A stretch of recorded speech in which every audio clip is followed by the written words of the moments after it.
Medical കോളേജിൽ വീഴ്ചയുണ്ടായോ എന്ന് പരിശോധിക്കാൻ വിദഗ്ധ സംഘം ഇപ്പോൾ തയ്യാറെടുക്കുകയാണ്. ഇലക്ട്രിക്കൽ വിഭാഗത്തിന്റെ വിശദമായ പരിശോധന ഇന്നും തുടരും.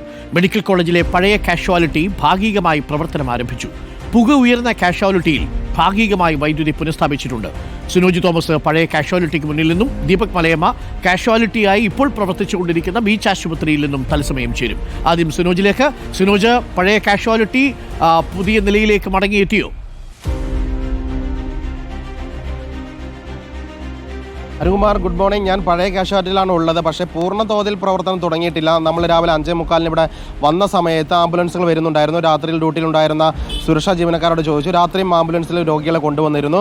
അതായത് രോഗികളുടെ ആരോഗ്യനില പരിഗണിച്ചാണ് ട്രീറ്റ്മെൻറ്റ് ഓരോ സ്ഥലത്തേക്ക് ഇവർ വിടുന്നത്. ഇവിടെ എത്തിക്കഴിഞ്ഞാൽ ഗുരുതരാവസ്ഥയിലെത്തുന്ന രോഗിയാണെങ്കിൽ പ്രാഥമിക ചികിത്സ നൽകിയ ശേഷം ബീച്ച് ആശുപത്രിയിലുള്ള കാഷ്വാലിറ്റിയിലേക്ക് വിടും.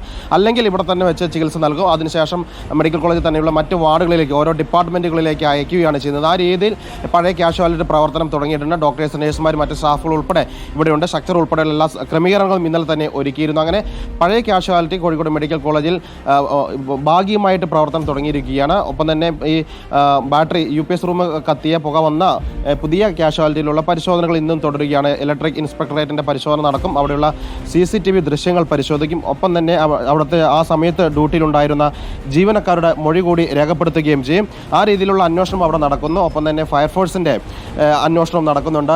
സത്യേട്ടൻ ഈ മെഡിക്കൽ കോളേജിൽ എല്ലാ കാര്യങ്ങളും അറിയുന്ന ഒരു വ്യക്തിയാണ്. അതായത് നമ്മുടെയൊക്കെ പരിയാരം മെഡിക്കൽ കോളേജിലുണ്ട് ഇതുപോലൊരു ചേട്ടൻ. അതായത് സർക്കാർ ജീവനക്കാരനല്ല, ഓൾ ഇൻ ഓൾ ആണ്. അവിടെ ഒരു മൊട്ടുസൂചി ആണെങ്കിൽ അറിയും. ഇദ്ദേഹം അന്ന് അവിടെ ഓടിയെത്തിയിരുന്നു. ചേട്ടൻ എന്താ ശരിക്കും സംഭവിച്ചത്? നിലവിലെ അവസ്ഥകളൊക്കെ എങ്ങനെയാണ്? പിന്നെ അന്ന് ഒരു ചെറിയ പുക കണ്ട്, അപ്പം കണ്ടപ്പോൾ തന്നെ ഞങ്ങളെ ഇൻഫോം ചെയ്തു.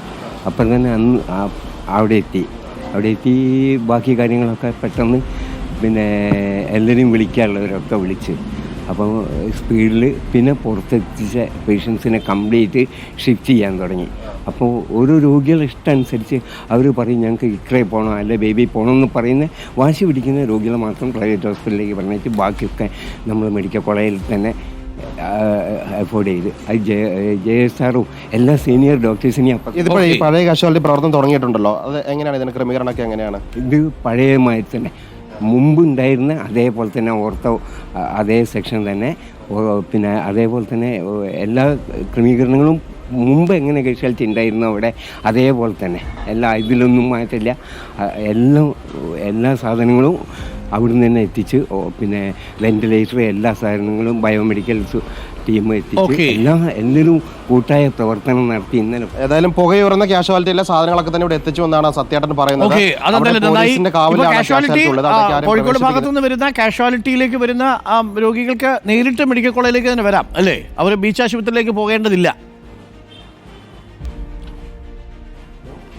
അതെ, രോഗികൾക്ക് നേരിട്ട് വരാം. ഇവിടെ എത്തിക്കഴിഞ്ഞാൽ ആ രോഗിയുടെ ആരോഗ്യാവസ്ഥ നോക്കിയിട്ട്, ഇപ്പോൾ ആക്സിഡന്റ് കേസാണ്, ഗുരുതരാവസ്ഥയിലുള്ള രോഗിയാണെങ്കിൽ സ്വാഭാവികമായിട്ടും ഫസ്റ്റ് എയ്ഡ് ഇവിടെ നിന്ന് നൽകും. അതിനുശേഷം നേരെ ആ ആംബുലൻസ് നേരെ വിടുന്നത് ബീച്ച് ആശുപത്രിയിലെ കാഷ്വാലിറ്റിയിലായിരിക്കും. അവിടെയും മെഡിക്കൽ കോളേജിലെ ഡോക്ടേഴ്സും സ്റ്റാഫും തന്നെയാണ് ഈ ബീച്ച് ആശുപത്രിയിലെ കാഷ്വാലിറ്റിയിലുള്ളത്. അത്ര സീരിയസ് അല്ലെങ്കിൽ ഇവിടെ നിന്ന് ഫസ്റ്റ് എയ്ഡ് കൊടുത്തിട്ട് ഏത് ഡിപ്പാർട്ട്മെന്റിലേക്കാണ് രോഗിയെ അയക്കേണ്ടത് ആ ഡിപ്പാർട്ട്മെന്റിലേക്ക് അയക്കുകയാണ് ചെയ്യുന്നത്. ആ ഡിപ്പാർട്ട്മെന്റിലെ ICUയിലേക്ക് മാറ്റുകയാണ് ചെയ്യുന്നത്. ഓക്കെ, നമ്മുടെ പുതിയ ബ്ലോക്ക് എപ്പോഴേക്ക് പ്രവർത്തനം പൂർണ്ണമായിട്ടും തിരിച്ചു വരും? അരുകുമാർ, അതായത് ആരോഗ്യമന്ത്രി പറഞ്ഞത് 2-3 ദിവസമെന്നാണ് പറയുന്നത്. അതായത് അതിൻ്റെ പരിശോധനകൾ പൂർത്തീകരിക്കേണ്ടതുണ്ട്. പോലീസിൻ്റെ പരിശോധനയുണ്ട്, ഫയർഫോഴ്സിൻ്റെ പരിശോധനയുണ്ട്, ഇലക്ട്രിക്കൽ വിഭാഗത്തിൻ്റെ പരിശോധനയുണ്ട്. ആ പരിശോധനയും അന്വേഷണം പൂർത്തീകരിച്ച ശേഷം അവിടെയുള്ള MRI റൂമിൻ്റെ UPSൻ്റെ ബാറ്ററികൾ 34 ബാറ്ററികൾ കത്തിപ്പോയിട്ടുണ്ട്.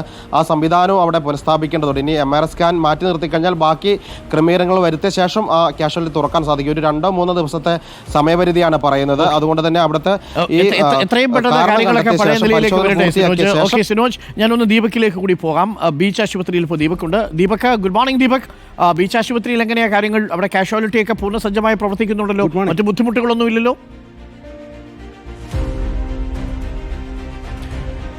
ഡോക്ടർ അരുൺകുമാർ, നിലവിൽ ഒരു ബുദ്ധിമുട്ടുമില്ല. കോഴിക്കോട് ബീച്ച് ആശുപത്രി കഴിഞ്ഞ ദിവസം തന്നെ പൂർണ്ണ തോതിലേക്ക് സജ്ജമാക്കുന്നതിന് വേണ്ടിയുള്ള നടപടിക്രമങ്ങൾ നടത്തിയിട്ടുണ്ടായിരുന്നു. അതിൻ്റെ ഭാഗമായി തന്നെ ഇതുവരെ 101 ആളുകൾ മെഡിക്കൽ കോളേജിൽ നിന്ന് റെഫർ ചെയ്യപ്പെട്ട് ഇവിടേക്ക് എത്തി എന്നുള്ളതാണ് ഔദ്യോഗികമായിട്ടുള്ള ഒരു കണക്ക് എന്ന് പറയുന്നത്. 34 പേർ നിലവിൽ ഇവിടെ അഡ്മിറ്റായി ചികിത്സയിൽ തുടരുകയും ചെയ്യുന്നുണ്ട്. ഹെൽപ്പ് ഡെസ്കുമായി നമ്മൾ ബന്ധപ്പെട്ടിരുന്നു. ഇപ്പോഴും ഹെൽപ്പ് ഡെസ്ക് പ്രവർത്തിക്കുന്ന സാഹചര്യമുണ്ട്. അതുകൊണ്ട് ആളുകൾക്ക് ഇവിടേക്ക് എത്തുമ്പോൾ ഒരു തരത്തിലുള്ള ബുദ്ധിമുട്ടുകൾക്കും സാഹചര്യം ഇല്ല എന്നുള്ളത് തന്നെയാണ്. ഒപ്പം തന്നെ വടകര, ഒപ്പം തന്നെ കൊയിലാണ്ടി താലൂക്ക് ആശുപത്രികളിലും സമാനമായ രീതിയിൽ അത്യാഹിതമായി എത്തുന്ന ആളുകൾക്ക് ചികിത്സ നൽകാനുള്ള ക്രമീകരണങ്ങൾ നേരത്തെ തന്നെ ഏർപ്പാട് ചെയ്യുകയും ചെയ്തിട്ടുണ്ട്.